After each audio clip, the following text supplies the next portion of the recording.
Halo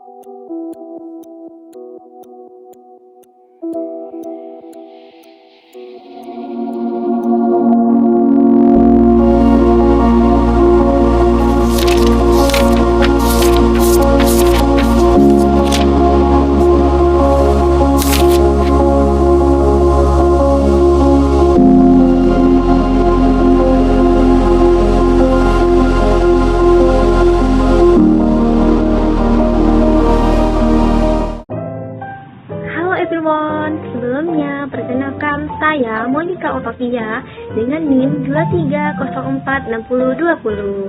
Nah, pada video kali ini kita akan membahas pendudukan Jepang di Indonesia. Kalau seandainya Jepang gak pernah datang ke Indonesia, apakah kita tetap bisa merdeka di tahun 1945? Yuk bahas fakta sejarahnya. Nah, yang pertama kita akan melihat latar belakang kedatangan Jepang ke Indonesia. Tahu nggak sih sobat sejarah, kenapa Jepang bisa datang ke Indonesia tahun 1945? Nah, jadi ceritanya begini. Awalnya Jepang ikut Perang Dunia II dan ingin menguasai Asia lewat slogan kemakmuran bersama Asia Timur Raya. Tapi sebenarnya mereka cuma mau rebut sumber daya buat perang, termasuk minyak dan hasil bumi Indonesia. Makanya waktu Belanda kalah dari Jepang, Indonesia langsung dikuasai Jepang. Katanya sih mau memerdekakan Asia, tapi ternyata malah jadi penjajahan baru. Selanjutnya sistem pemerintahan pendudukan Jepang. Jadi waktu Jepang berkuasa, Indonesia dibagi menjadi dua wilayah militer. Yang pertama di bagian barat. Di bagian barat ini dipimpin Tentara Angkatan Darat ke-16, pusatnya di Jakarta. Selanjutnya di bagian timur dipimpin oleh Angkatan Laut kedua, pusatnya di Makassar. Semuanya diatur langsung dari Jepang dan rakyat gak punya kebebasan apapun. Tujuannya ya supaya sumber daya Indonesia bisa dikuasai buat kebutuhan perang. Makanya semua aktivitas waktu itu dikontrol ketat banget. Nah, selanjutnya kebijakan Jepang di Indonesia.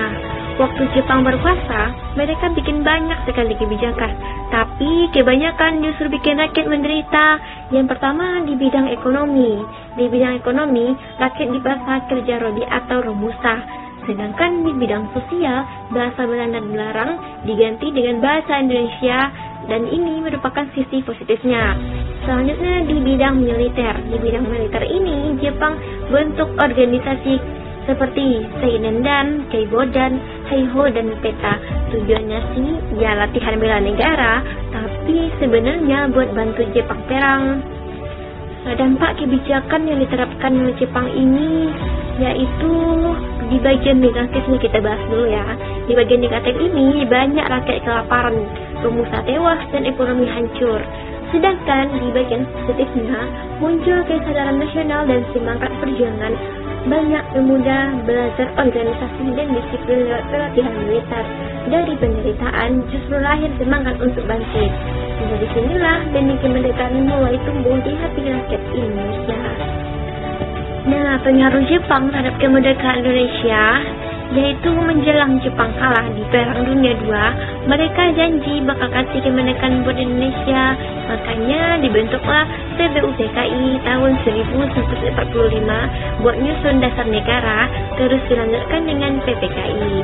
Nah, organisasi itulah yang akhirnya melahirkan Proklamasi 17 Agustus 1945. Meskipun Jepang menjajah, secara nggak langsung mereka ikut membuka jalan buat kemerdekaan sejarah.